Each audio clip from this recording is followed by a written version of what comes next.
بسم اللہ الرحمن الرحیم۔ مسلمان سال میں 2 عیدیں کرتے ہیں جنہیں عربی اصطلاح میں عیدین کہا جاتا ہے۔ کیا آپ کو معلوم ہے کہ عید الاضحیٰ کو بڑی عید کا نام کیوں دیا جاتا ہے؟ کیونکہ اس کا پیغام بے حد عظیم اور خوبصورت ہے۔ حضرت ابراہیم علیہ السلام نے اپنے بیٹے پر چھری چلائی تو اس کائنات کے خالق نے اپنے برگزیدہ پیغمبر کی سنت کو رہتی دنیا تک کے لیے یادگار بنا دیا۔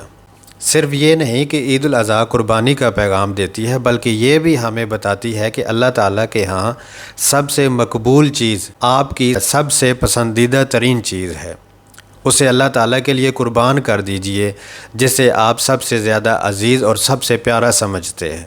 یہ تو قربانی کا فلسفہ ہوا، اور پھر اس سے آگے غور کیجئے تو اللہ تعالیٰ نے اپنے برگزیدہ پیغمبر کی سنت کو رسول اللہ صلی اللہ علیہ وآلہ وسلم کی پیاری امت پر لازم قرار دے دیا۔ اگر کسی پر قربانی واجب ہو اور وہ نہ کرے تو رسول اللہ صلی اللہ علیہ وآلہ وسلم نے فرمایا کہ وہ عیدگاہ میں نہ آئے، کہ اسے مسلمانوں کے ساتھ عید کرنے کا کوئی حق نہیں۔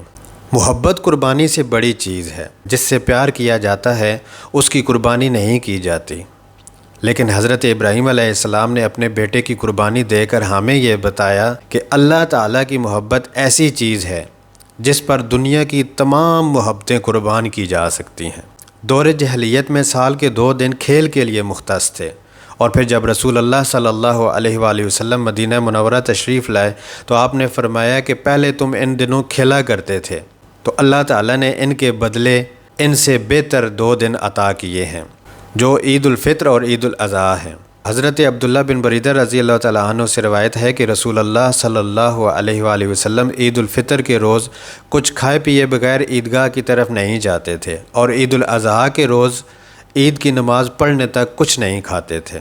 اور رسول اللہ صلی اللہ علیہ وآلہ وسلم ہر سال 2 دمبوں کی قربانی کیا کرتے تھے، ایک اپنی طرف سے اور ایک اپنی امت کی جانب سے اللہ تعالیٰ کے لیے، اور قربانی کے جانوروں کو خود ذبح کیا کرتے تھے۔ حضرت ابراہیم علیہ السلام نے خواب میں جو اللہ تعالیٰ کا حکم پایا اسے پورا کرنے کے لیے اپنی محبت کی قربانی دی، تو اس قربانی کے بدلے انہیں دنیا اور آخرت دونوں کی محبت واپس مل گئی، یعنی بیٹے کی جگہ مینڈا قربان ہوا، اور اللہ تعالیٰ نے رہتی دنیا تک کے لیے اپنے پیغمبر کی خدا سے محبت کو بے مثال بنا دیا۔ یہ بڑا خوبصورت اور عظیم پیغام ہے کہ عید الاضحیٰ کے دن غریبوں اور مساکینوں کو یاد رکھیں، ان کے لیے تحفے تحائف اور ان کی مدد کا اہتمام کریں، چھوٹوں سے پیار اور بڑوں کی عزت و تکریم کریں، قربانی کریں اور اس کا گوشت اپنے عزیز رشتہ دار اور دوست احباب کے ساتھ غرباء مساکین میں بانٹنا اسی خوبصورت پیغام کی اتباع ہے۔ اللہ تعالی ہمیں عمل کی توفیق عطا فرمائے۔